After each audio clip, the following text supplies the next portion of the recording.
Hey guys, it's Kevin again, and this is going to be my review for Teen Wolf Season 3, Episode 20, and this episode was called Echo House, and I love this episode. I thought it was a fantastic episode, and one of the things I love about this episode were definitely the Stiles stuff was amazing in this episode. It was also a pretty big, game changer episode because there's a lot of things that, were a lot of really big things in this episode that I didn't really expect to happen, and I thought that was definitely very, very good, and I really enjoyed this episode a lot. So, let's just get to this episode, and believe it or not, next week starts the final 4 episodes of the show, so this is a pretty big episode. So let's just get to the episode. So the main plot had to do with Stiles. He has basically gone to, he's going down a very downward spiral. So because of this, he is actually checking himself into a mental institution. Now his father, Sheriff Stilinski, is very, very worried about this. He doesn't exactly know if this is the best idea for him. And you can see a very, very touching scene from them. I mean, definitely very early on in the episode, they had a really good, touching scene, which I liked from the two of them on the show. That was one of the best parts. They're there, and basically Stiles wants Scott to make certain of one thing, that he never gets out of the hospital. He doesn't want to deal with any more pain, and at this point he is regular Stiles. He's not the Nagitsun, and basically he wants to stay there so the Nagitsun doesn't come out and he can just stay himself, because he thinks he's going insane. When really he's possessed, he doesn't realize that. He just thinks he's going insane. So inside the house, there are several patients with various affections. There's this nurse that invites him in the hospital, and she tells him that he'll be a patient for 72 hours. Now, the place strangely resembles a jail, and it's very strange as to why that happened. I mean, I really like the dark tone right here of the episode. It was very dark and ominous, and I really enjoyed that. So Stiles is shown his room, and on his way there, he sees a woman on the other end of the hallway, and as he proceeds up the stairs, he witnesses an inpatient throw himself over the banister and hang himself, and that scene was actually pretty terrifying, if you ask me. I actually thought this was a little bit, I actually like this more than American Horror Story Asylum. I really did not like American Horror Story Asylum. I didn't get into it. And on the bottom floor, Stiles sees the Nagitsun all bandaged. So we know it's not good. So he finds his room. There he discovers he has a roommate. His name is Oliver. Now, Oliver is played by the guy who played, the girl's boyfriend in Paranormal Activity 4. That's who Oliver is. And I really like this actor. He's a very good actor. Definitely was a perfect guy to work with Stiles, because he's a great actor. He's very witty. But in this episode, he was basically completely insane. Because they're in an insane asylum after all. So, I definitely thought he did a really good job with his character, though. Great acting on his part. So Oliver says that this hospital is known as the Echo House because everything echoes eventually.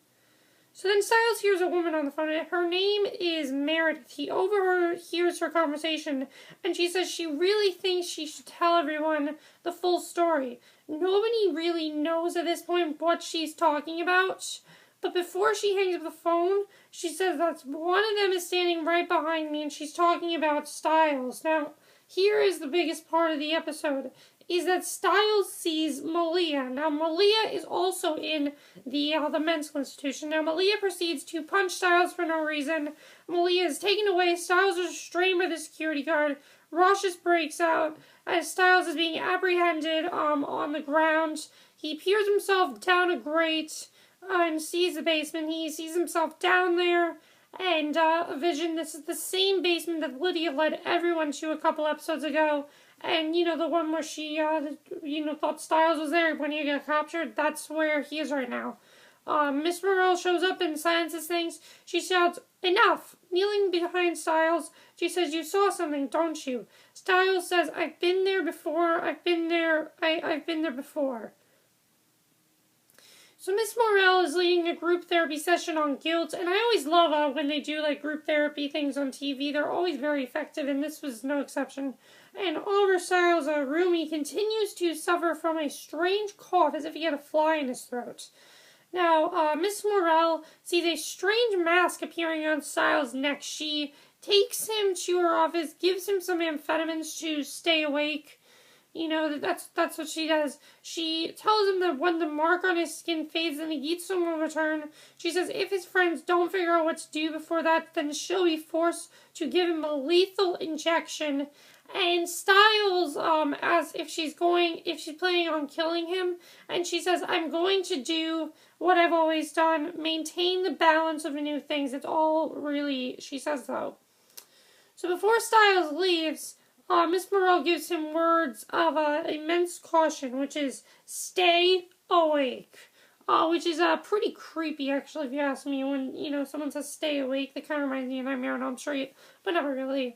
Stiles walks through the hospital, wants to get down to the basement. Oliver shows up behind him and says there's no way he's getting down into the room. The only one with the key is the head orderly. Stiles is going to play a trick on him to get that key. He needs to get into that basement, and he enters the bathroom, takes his medication, but he sees Malia showering. Now, this was actually a pretty funny scene. He's wondering why she punched him. She's mad for being pulled back into the human world. She's basically just mad at the world at this point, because she doesn't want to be a human. She wants to be a coyote, because she can't, you know, in the human world, everyone basically hates her, and, you know, you gotta feel bad for her, because she was basically forced by the two of them to come back, so you do feel bad for her, I think, and I definitely feel bad for her a little bit.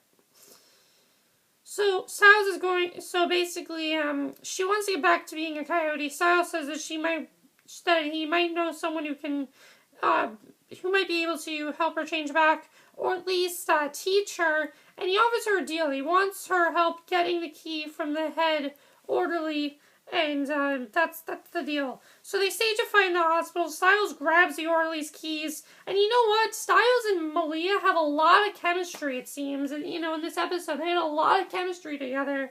And, I mean, Stalia was a pretty big part of this episode. I mean, Stydia who? You know, there was no Stiles Lydia moments, but we did have some Stalia moments. So, you know, Stalia, which I really like, because I actually do like these two together. I think they would make a good couple.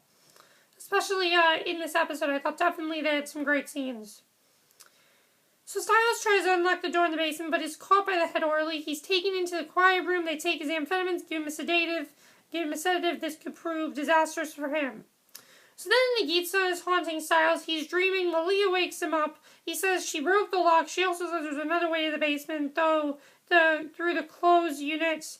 And so they enter the basement. She asks him what he's looking for. He's not sure, but he says it has something to do with a strange key mark on the wall. He says it means self. Malia wants to know more about what's going on. Stiles is very apprehensive at this point to reveal much. She tells him that to try to remember that she's a were-coyote who killed her family. She says that she won't be judged. She won't judge. And they find a whole bunch of flies about the hospital's past. She checks the lines on his back. They're fading. Not a good sign. Malia kisses Stiles. It was her first kiss, and this is a big thing, you know. She has never kissed anyone, so they kiss, and then they end up making out, and then she says, I want to try something else, and they actually end up having sex in the hospital basement. Now, how do I feel about that scene? I think, personally, that scene was very good for Stiles, because all this time, we've been waiting for Stiles to find a girl that likes him, find a girl he loses, you know, his virginity to, find a girl who kisses him, you know, all that stuff, and finally it happened in this episode, and I was really happy for him, because all those episodes we've been wanting to know, you know, when is that going to happen, and it just happened in this episode, and I was very surprised. I thought his first time would be with Lydia, but I guess not. And I definitely enjoyed this scene, though. I thought definitely they did a great job in this scene, the two of them. So, Malia and Stiles, after their hookup, they hear a strange noise in the basement while a crowbar, he breaks down a wall. Behind it, they find this mummy, and it's a bandaged man, the one he's been seeing, the Nagitsun, and Malia reaches into the mummy's bag, pulls out a small photo. She asks Stiles if he recognizes the people in the photo. He recognizes one of them. He says he needs to get this to Scott ASAP. Oliver comes in, though, and tasers Stiles and Malia. He stole the taser from the orderly, and Stiles asks Oliver what he's doing, and Oliver proceeds to get a drill, basically to, quote-unquote, let the spirits out. Now, Oliver's going batshit crazy at this point. I didn't know what he was doing at this point. Oliver has tied Stiles to a chair. The Nagitsun, basically, then we find out that the Nagitsun has orchestrated all this. Stiles tells him to let Malia go. He says, let me in. And Stiles, crying, lets the Nagitsun in. And Stiles ends up punching Oliver. And, that's how things end there. But not exactly, because then we see Malia actually checks herself out of the institution. She goes to look for Scott, and Miss Morell says that she can tell him where he is. And as Malia leaves the hospital, her eyes glow blue. So that's the person she was looking for. She was looking for Scott. And the main plot was really good. I really enjoyed it. We also had a subplot in there, so let's talk a little bit about that. So the subplot was basically that, now it was a pretty good subplot in my opinion. I enjoyed the subplot. Derek and Crew Sergeant are locked up in jail as they're still being blamed for Takashi's murder. All the evidence for the Takashi murder investigation is being moved. Chris and Derek talk about Stiles. Derek asks Chris if he'd feel any remorse killing Stiles, and Chris says Stiles, yes, and Nagitsun, no. So meanwhile, Allison, Lydia, and Scott and the twins are on a mission to acquire the missing scroll that may be able to save Stiles' life. Allison says that all the Takashi evidence is currently being moved in an armor car. They need its contents. They're going to try to rob the transport, and that's what they're going to do. I thought that was definitely a dangerous mission, and it definitely turned out to be. Because Scott formulates a plan to break into the armor car. They're after Takashi's silver finger. Allison thinks that this might contain the scroll, and Kira comes to meet Scott. She feels particularly guilty, partially guilty for the role her mother's playing, the Uni summonings, and she wants to help in whatever way she can. She shows off her new samurai sword skills, and Scott says, okay, you're coming. And meanwhile, the Nagitsun is haunting Stiles. I already read that. So so Kira comes with them, and Scott attempts to rob the car, but someone's already beat them to the punch, and a man jumps out of the back, and Allison says that it's Kincaid, and the woman talks to Chris and talks about families and honor. Chris wants to know if this has anything to do with Allison, and Scott tries to get the silver finger from Kincaid. He says the scroll inside is worth $3 million. Now that's a lot of money. Kira tries to thwart Kincaid, but she's thrown to the ground. Kincaid beats up Scott. The two kids come in and save the day, and that's basically, and then they acquire the missing scroll. So luckily they did acquire the missing scroll. I didn't think they would, but they did. And just to end things on the episode, we also learned that, Kira can kick a lot of ass and that she has a lot more power. It seems like every episode she has a new sort of power, which I do really like about her character. She's a very complex character, and that's one of the things I love about her character. She's a very complex character, and I think that's one of the best parts about her character for me. But then we get the biggest part of the episode, which is actually this very interesting conversation between Scott and Dr. D, and they're basically talking about, how to get rid of a Nagitsun, and they basically found that the only way to do it is to actually turn Stiles into a werewolf. They're going to try to turn him into a werewolf, and that might be the only way to get the Nagitsun out of his body, because now the Nagitsun is basically gonna probably take over Stiles, because Stiles was crying, now it's really bad, because the whole episode was regular Stiles, which I like seeing. It was regular Stiles, terrified Stiles, but it was regular Stiles. It was not the Nagitsun, it was Stiles. Then the Nagitsun came in, and now it's taken over Stiles' body. Now, the one thing that I did really like was the promo. The promo for the last 4 episodes is amazing. Because we see Scott, we see Stiles, he's possessed, and we're going to just have to see what happens in the next 4 episodes. I'm really looking forward to the next 4 episodes. Let me know what you guys saw of this episode. 1, Where is Malia going? Why does she want to talk to Scott? Do you think she'll be able to turn back into a coyote? Why are her eyes blue? I'm thinking that might be because she's actually a banshee. I'm still going with that theory. You know, I still kind of have this idea that she's a banshee. That's just my opinion. I think that's probably what's going on. You know, what's going to happen with Stiles? Do you think the Nagitsum will take over him, or will they be successful in turning him back into turning him into a werewolf? Do you think they'll be successful at that? I think that's definitely a big part of the episode. I'm definitely interested in seeing what's going to happen there. And also, how is this season going to end? Are they going to be able to fix things with Stiles, or is Stiles going to permanently stay this way? We're just going to have to see. That's it for my review. I hope you enjoyed it, and I'll see you guys in my next video, which will be my review of Blacklist. So, see you then. Bye.